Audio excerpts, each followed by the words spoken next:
by theoretic authority figures, and people who wouldn't believe the news otherwise are still believe it left, right, and center. And I don't know if you want to just get quickly into the two Pope things, because I think it impinges on a couple of things that we're talking about, and I can just go very quickly. Is that all right? Yeah. Do you want to incorporate the impenetrable mountain or any of the PDFs? Well, I'd like to finish that because I'd like to finish with that, because that's really the end point of of where this could all go in a good way. And that's the solution, really, to know how to do but that. Right now, as you're pointing out, we're not heading towards solution. We're heading towards basically, mythology everywhere we look, but not mythology, not in the ancient sense, but in the falsification sense. Mm-hmm. So we have elusive realities being generated for us all over the place, and they all may or may have varying degrees of adherence to things actually going on. Mm-hmm. But what I wanted to bring up is the fact that just look at my notes because I need the dates and I didn't want to. So there was a time when there were two popes.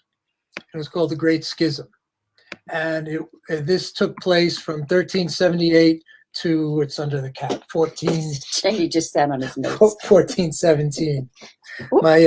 My research assistant here. So at the time, but what preceded that is that the papacy moved from Rome to Avignon through various power struggles. Against if the papacy at that time especially was families.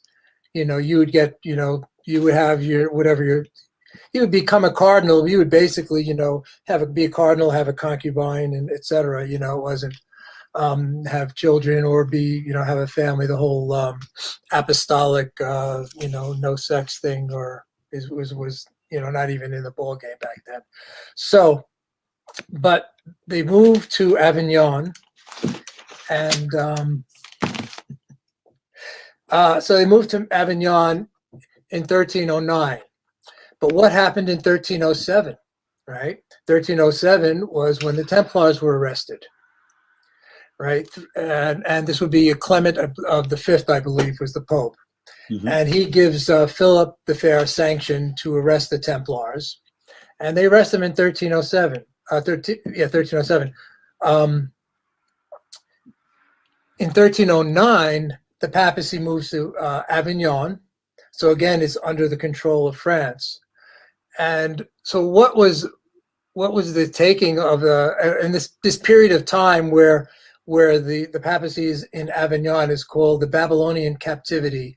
Plutarch came up with that term because it was the most debauched town on the planet at the time, and it was just considered just this horrific place as far as any morals go.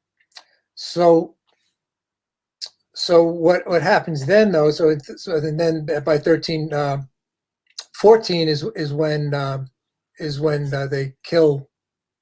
they've tortured the Templars for 7 years, held them, and then as Jacques de Molay is being burned at the stake, he curses Philip the Fair and the Pope, supposedly to die within the year. Pope Clement dies within a month, and Philip the Fair does die by the end of the year. So they don't get to enjoy that for very long. But where I see this hooking in was that the Templar thing was a serious global monetary reset. It was a taking of the Templar lands, the taking down of the banking system that was really running a good part of Europe, running through the Middle East and into the Holy Land, and taking it down, and Philip the Fair and whatever banks that Philip the Fair owed the money to for his war efforts, becoming the de facto heads of all the monetary systems. Right. So I thought that was an interesting correlation into what's going on now. Now they keep sitting on Steve's notes. I did from over here. Anyway, so that was one part. So then what happens later? So this so from 1309 to 1378, it's in Avignon, and without getting into too many details, they decided to move back to Rome. But of course, the cardinals, two different sets of cardinals, set up to elect two different popes, and these popes subsequently end up living in Rome and in Avignon, respectively. And so that happens until for about 40 years, from 1378 to 1417. And then eventually that kind of gets settled out. One guy dies, someone else. But what I take away, which was interesting, like the first thing that happened with the two popes is that they excommunicated each other's followers. And so, and excommunication back in those days was something much more serious. Mhm. You know, That if cut you were you off from everything, Exactly. socially, economically, yeah, you physically. couldn't do business, you couldn't do anything. And you know, and if you look, you know, Avignon and Rome are really not that far apart, though they're, you know, so their respective control areas were kind of large. So this is what we're seeing right now, especially in terms of the Biden camp, whoever or whatever that is. We talked about Marjorie Taylor Greene being. This is Robert Phoenix, and you can have your Phoenix Fix 6 days of the week with myself and all the sharp, witty, and wonderful people of Chatlandia. Monday through Thursday, it's 15 minutes of flame from 8:45 to around 10:30. This is where I do a morning mash of current events, cycles, and trends to give you my undilated perspective. Then there is the Friday FARcast from 12 p.m. to 2 p.m. CST. This is where I get into some of the past and present day high strangeness with my provocative guests. Nighttime is the right time for Sunday Night Astro Live from 7:45 p.m. Central Standard Time to around 10 o'clock. From JFK to John D. and John McAfee, this is the night when I'm diving deep astrologically, sometimes solo, sometimes with some of my inspirational cosmic friends. There's even more at robertphoenix.com.